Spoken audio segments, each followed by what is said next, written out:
Bonjour à tous, j'espère que vous allez bien. On se retrouve aujourd'hui pour une vidéo sur Giuseppa qui a complètement craqué en story à cause de sa fille Giorgia. Paga et Giuseppa sont les heureux parents d'une petite Giorgia qui aura bientôt 1 an. Le couple attend également un heureux événement puisque Giuseppa est enceinte de leur deuxième enfant qui est prévu pour le mois de juin. Actuellement, Paga et Giuseppa traversent une période compliquée avec Giorgia qui ne dort quasiment pas. Complètement désemparée, Giuseppa raconte que la petite leur fait vivre un enfer et qu'ils ne passent aucun bon moment avec elle.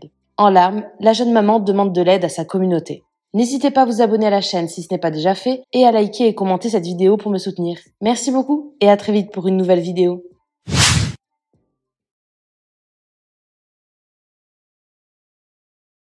Franchement, s'il y a des parents qui peuvent m'éclairer, je sais pas exactement ce qu'on doit faire avec Giorgia là en ce moment qui est, comment vous dire, désagréable jour et nuit. Le jour, on ne peut plus rien faire avec elle. Elle nous fait un enfer tout le temps, à longueur de temps, et ça lui ressemble pas du tout. On n'a jamais eu l'habitude de voir un bébé comme ça. On peut plus changer la couche. La sortie de bain, c'est un calvaire. Genre vraiment, on redoute tout le temps ce moment parce qu'elle se débat dans tous les sens. C'est un calvaire. Alors, je me dis, elle est encore trop petite pour comprendre et on peut pas non plus s'énerver contre elle parce que, en fait, je pense que c'est beaucoup trop tôt. On peut pas non plus être hyper autoritaire parce que c'est un bébé encore. Donc, je vous ai donné quelques détails, mais franchement, c'est, comment vous dire, du jour. En fait, 24 heures sur 24, on n'a aucun moment de plaisir avec Giorgia. Je vous jure, quand je vous le dis, j'ai envie d'en pleurer. Genre, vraiment, je me retiens parce que franchement je suis à saturation quoi. Pour elle en plus c'est hyper désagréable parce que je me dis oui, si elle a quelque chose qui lui fait mal autant de temps, depuis 3 semaines voire presque 1 mois, parce que c'est depuis qu'on est rentré de l'île Maurice, quelques jours après, on ne passe plus aucun bon moment avec elle. Je l'ai amenée au village des automates, on n'a pas kiffé parce elle était désagréable. Le seul moment où ça a été, c'était au bébé nageur parce que l'eau ça l'apaise et qu'elle aime bien ça, mais franchement sans plus. Et tout le reste du temps, c'est un calvaire. Voilà, elle ne veut rien, même un câlin, même être avec nous, ça fait rien quoi.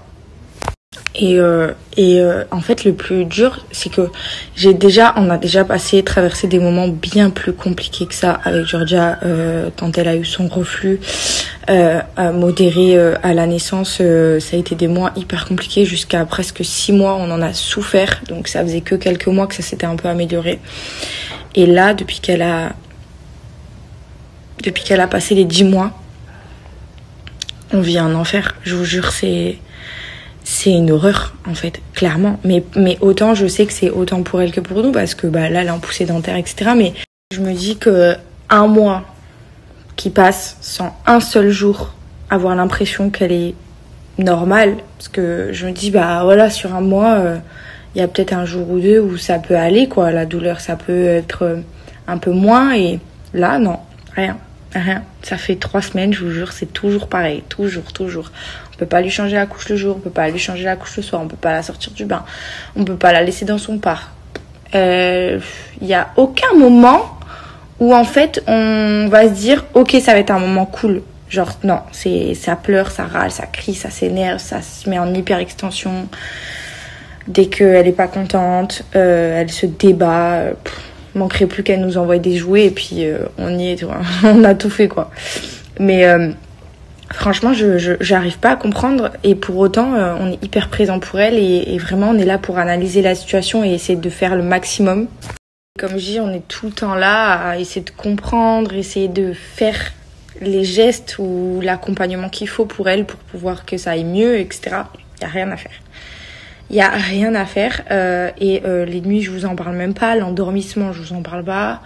Il y a encore 1 mois de ça se passait pas du tout comme ça, c'était genre l'opposé. Genre on a toujours eu un bébé qu'on pouvait emmener partout, qui râlait jamais. Enfin voilà, comme elle râlait mais quand elle avait faim ou quand elle était fatiguée quoi, pour exprimer ses besoins. Là c'est du non-stop. Bon bref, je vais arrêter de me radoter et de me répéter, mais franchement, c'est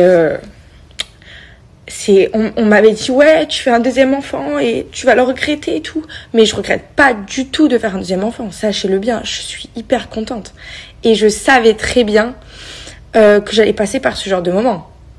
Donc, et comme je vous disais, avec Paga, on était parfaitement conscients de la situation et malgré qu'on avait un bébé hyper facile à vivre, on savait qu'on allait pouvoir passer des moments hyper compliqués comme cela, donc on était quand même prêts. Mais c'est vrai qu'on n'est jamais conscient de ce qui peut arriver à 100% parce que tant qu'on le vit pas, on sait pas. Donc sachez bien une chose, hein, pour les haters qui vont débarquer et me dire ouais, t'en as un deuxième qui arrive, bon courage, nanana. En fait, je suis quand même contente et je suis quand même prête à accueillir ce deuxième bébé malgré la difficulté qu'on est en train de traverser et j'ai beaucoup d'espoir que ça s'arrange pour Georgia et que ça s'arrange pour nous. Je me dis que c'est qu'une période et que ça va aller. Et quand bien même c'est pas le cas, on s'accrochera et on ira de l'avant et voilà vraiment. Mais en fait, je comprends pas, je vous parle parce que vraiment je suis dans le déni. Je suis une mère hyper présente pour ma fille, mais je ne comprends pas. Merci à toi d'avoir regardé la vidéo jusqu'au bout. N'hésite pas à commenter cet emoji si tu es arrivé jusque-là. Ça me permettra de voir ceux qui sont restés jusqu'à la fin. Encore une fois, merci beaucoup et je vous dis à très vite pour une nouvelle vidéo.